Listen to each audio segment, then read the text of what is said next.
They told you the gym was just for muscles, just a place to sweat, to flex, to get big.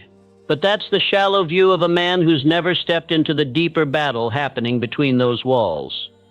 Because the gym isn't just steel and sweat. It's a sanctuary, a battlefield, a classroom where you meet yourself every single day. And no one's watching but you. The gym is a laboratory, not of science but of self-discipline. It's the one place where the formula is brutally honest. Input equals output. You either put in the work or you don't. You can't fake a lift. You can't cheat a rep. The bar doesn't lie. That's what makes it sacred. You walk in full of emotion, full of excuses, full of noise, and the weight humbles you. It reminds you that no one cares how you feel. Gravity is constant, so must be your effort. Inside the gym, the mirrors don't just show you your physique. They show you your patterns. You can see the days you skipped, the meals you didn't track, the moments you said, "I'll do it tomorrow." But you can also see the decisions that shaped you, the days you showed up tired, the sessions you fought through pain, the nights you trained while others slept. And that reflection, that raw, unfiltered truth, becomes your compass. It guides you when motivation dies. You don't go to the gym to look good. You go to remember who you are, to build discipline when no one claps, to prove to yourself that you can do hard things without applause. Every drop of sweat is a quiet declaration that you refuse to be average. The gym doesn't reward feelings. It rewards consistency. And in a world addicted to quick results, the gym offers something rare, a slow, honest transformation rooted in pain, patience, and personal power. But even deeper than the muscle is the mind. You don't build a body by pushing weights. You build a mind that doesn't quit when the pain starts. That's what you're really training. Anyone can lift a dumbbell, but not everyone can show up when they're broken, tired, distracted. Not everyone can push through failure and still come back the next day. The gym isn't building your chest. It's building your tolerance for discomfort. It's teaching you to get back up, over and over, when life tries to crush you. Each rep is a choice, not to grow physically, but mentally. The discipline to control your breathing, to hold your form, to add just one more plate, one more rep, one more second under tension. That's where the real transformation begins. That's where the weak mind gets replaced by one forged in discomfort and forged in silence. You don't leave the gym just stronger. You leave clearer, calmer, sharper, because you've done something most people can't. You've confronted resistance and refused to quit. You think the barbell is the challenge. You think the squat rack, the deadlift, the heavy bench press. These are the battles you came to win. But the real war isn't against the weight in front of you. It's against the excuses in your head. That's what you're fighting the moment you walk through those doors. The weight doesn't change, but your mind does, moment by moment, excuse by excuse, decision by decision. It's easy to believe progress is about lifting heavier plates, but growth starts when you silence the voice inside that says, "Skip today. It doesn't matter. Start fresh next week." That voice is subtle. It sounds logical. It disguises itself as rest, as balance, as self-care. But it's a thief. It steals your future in exchange for comfort right now. And every time you kill an excuse, you make space for power to take its place. The strongest men in the gym aren't always the biggest. They're the ones who show up when it's hard, when no one would blame them for staying home, when life hits and they still train. That's real strength, not just lifting iron, but lifting yourself above your old patterns. It's refusing to negotiate with your lesser self. It's choosing principle over preference, commitment over convenience. The gym becomes a temple where your integrity is tested and rebuilt daily. And that's why every rep you take holds more meaning than most people realize. Because it's never just a rep. It's a reflection. It's a silent negotiation happening in real time between the man you are and the man you claim you want to be. Each time you grab the bar, you're casting a vote for your future or for your failure. And the difference isn't in the number of sets. It's in your mindset during the set. That first rep is easy. You're fresh, you're focused, you're ready. But it's the final rep, the one that burns, the one that shakes, the one that screams for you to drop the weight. That's where your next identity is being shaped. That's the rep that breaks the old version of you. That's the one that matters, not because of muscle fiber, because of mental fiber, because in that moment, you decide whether you're ruled by comfort or committed to evolution. Most people treat reps like chores. They count down. They just want to finish. But the ones who transform, they lean into the pain. They understand that pain is the language of progress. That resistance is the conversation between discipline and destiny. And when you choose not to quit, not to cheat, not to settle, you're rewriting the story your body tells the world. You don't get stronger just by lifting weights. You get stronger by facing yourself in the moment you most want to quit and choosing not to. Most people think sweat is just a sign you've worked hard, that it's the result of movement, effort, exertion.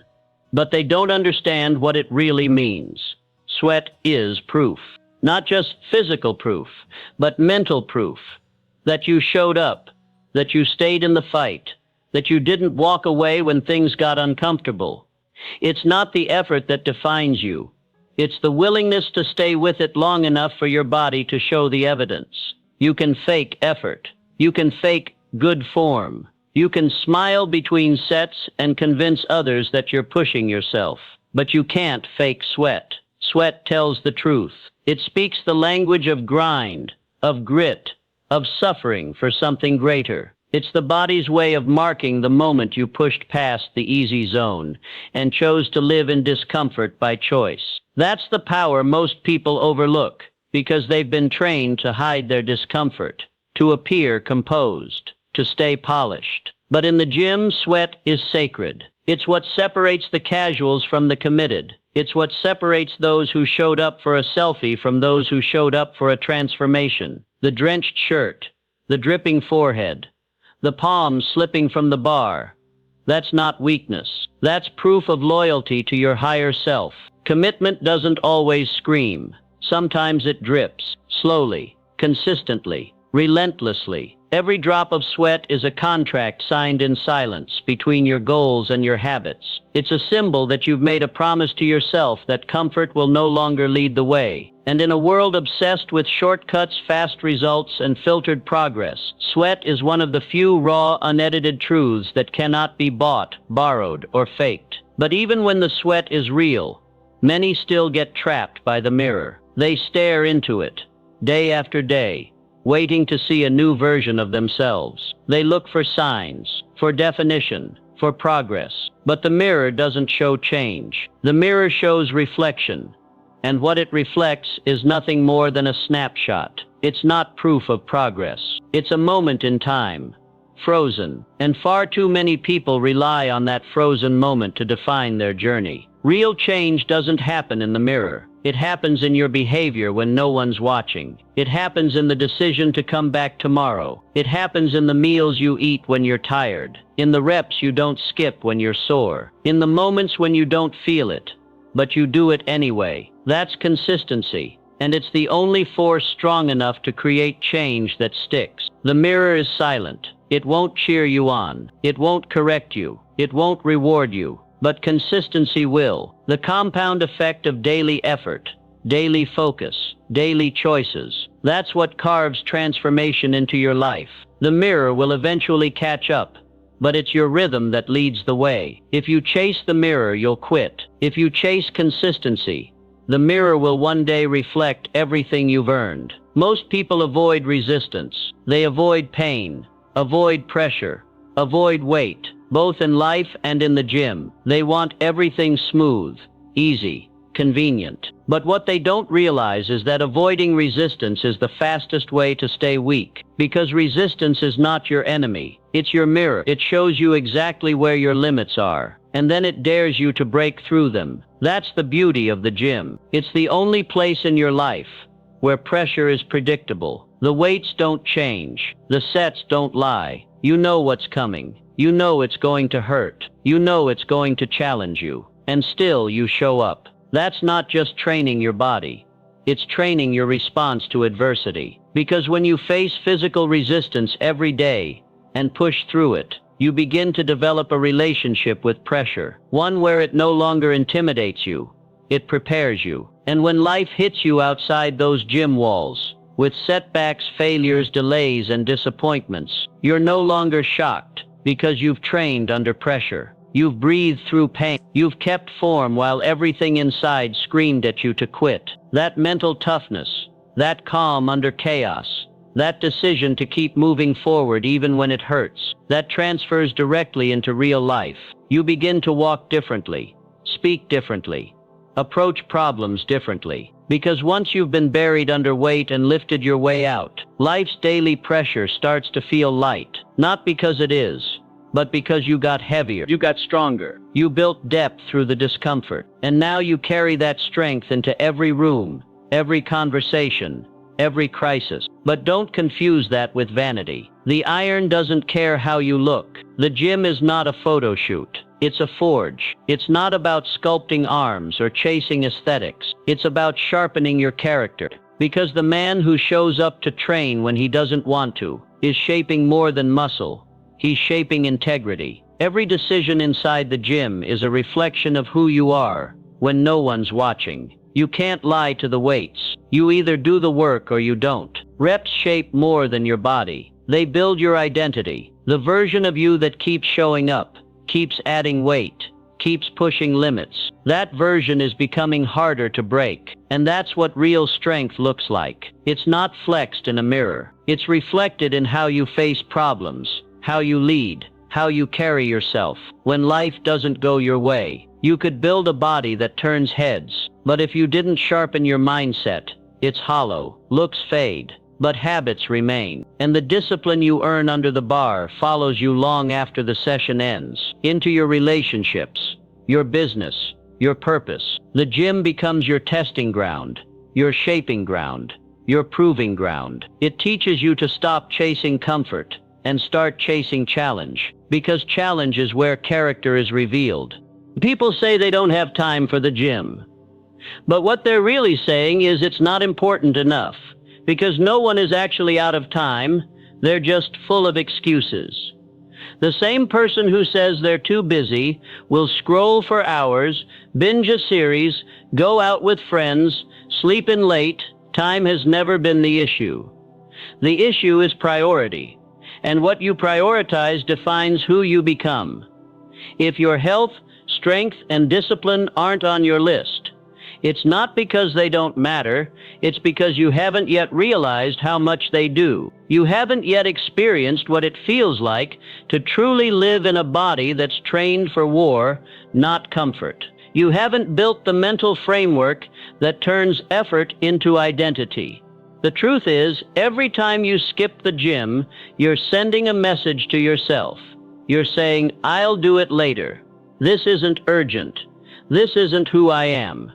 And your subconscious listens. Eventually, skipping becomes your norm. You start rationalizing it. You tell yourself you're resting, recovering, recharging. But deep down, something inside weakens every time you break a promise to yourself. Not physically, mentally. The integrity you once had begins to slip. The sharpness dulls. You start to live in delay, pushing transformation further and further down the calendar. You become a man full of intentions and empty on action. That's why the gym isn't about building muscle. It's about building structure.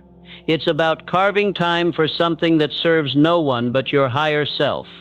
It's about planting a flag in your day that says, this is non-negotiable. Because if you can protect an hour for your health, in a world that's constantly pulling at your attention, you're already separating yourself from the masses. You're already stepping into leadership, not over others, but over yourself. The man who prioritizes training is the man who leads his life by choice, not reaction. He doesn't wait for motivation. He creates momentum. He doesn't operate by feeling. He operates by principle. And that principle is simple. If I don't take care of this vessel, this mind, this discipline, everything else suffers. My work, my relationships, my purpose. If I am weak at the core, I will collapse under the pressure of anything meaningful. But here's the bigger truth, the one no one says out loud.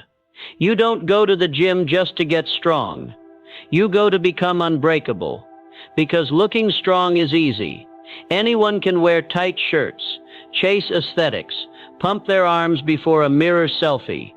But becoming unbreakable, that takes a different level of commitment. That takes suffering with intention. That takes walking into the storm, not away from it. And that transformation, it can't be bought, borrowed, or posted. It can only be earned. Looking strong means nothing when life hits. Looking strong doesn't save you when you're under pressure, overwhelmed, or facing real adversity. The outer layer peels off quick when you've built nothing on the inside. But the man who trains for war, trains for life, trains for the hard days, he walks through chaos without folding. Not because he's superhuman, because he's been here before. He's practiced pain. He's mastered discomfort. He's trained his nervous system to respond with calm instead of panic. That's what the gym does, if you treat it right. It's a place where you get to fail and rise again. A place where you learn to keep going even when your muscles say stop. A place where the resistance never takes it easy on you, so you stop taking it easy on yourself. And over time, that training builds something far beyond a body. It builds a belief system. One that says I can take the hit. I can stay focused under pressure. I can choose growth over ease. When you train like that, you stop fearing setbacks. You stop negotiating with hard things. You start moving different, speaking different. You enter rooms differently. Not because you're louder, because you carry weight. The invisible weight of someone who has faced himself, disciplined himself, and rebuilt himself again and again. That's what makes you unbreakable. Not because life won't try to break you, but because when it does, you won't bend. The gym gives you that in silence. No one claps. No one celebrates. It's just you and the bar. You and the weight. You and the reflection of your own decisions. But that silence is where your character is shaped. And slowly you start realizing the strength you're building has nothing to do with how much you lift, and everything to do with how you live. You lift more than just iron. You lift your standards. You lift your thinking. You lift the version of yourself that used to give up. And you leave him behind with every rep. You start measuring progress, not just in pounds and plates, but in the discipline to show up when it's inconvenient, in the decision to finish what you start, in the refusal to let weakness sit in your body or your mind for one more day. Being unbreakable is not about never falling. It's about becoming the man who always gets back up, sharper, stronger, more focused. And every session, every drop of sweat, every hard-earned rep, it takes you one step closer to that version. Not a man who looks like he has it all together, a man who is together. Not a man who poses as confident, a man who is confident because he has proof, he has scars, he has wins earned through consistency and clarity. That's the difference. That's the real gym transformation. It's not about the six-pack. It's not about compliments. It's not about admiration from others. It's about knowing, with absolute certainty, that you are becoming the kind of man that pressure cannot destroy,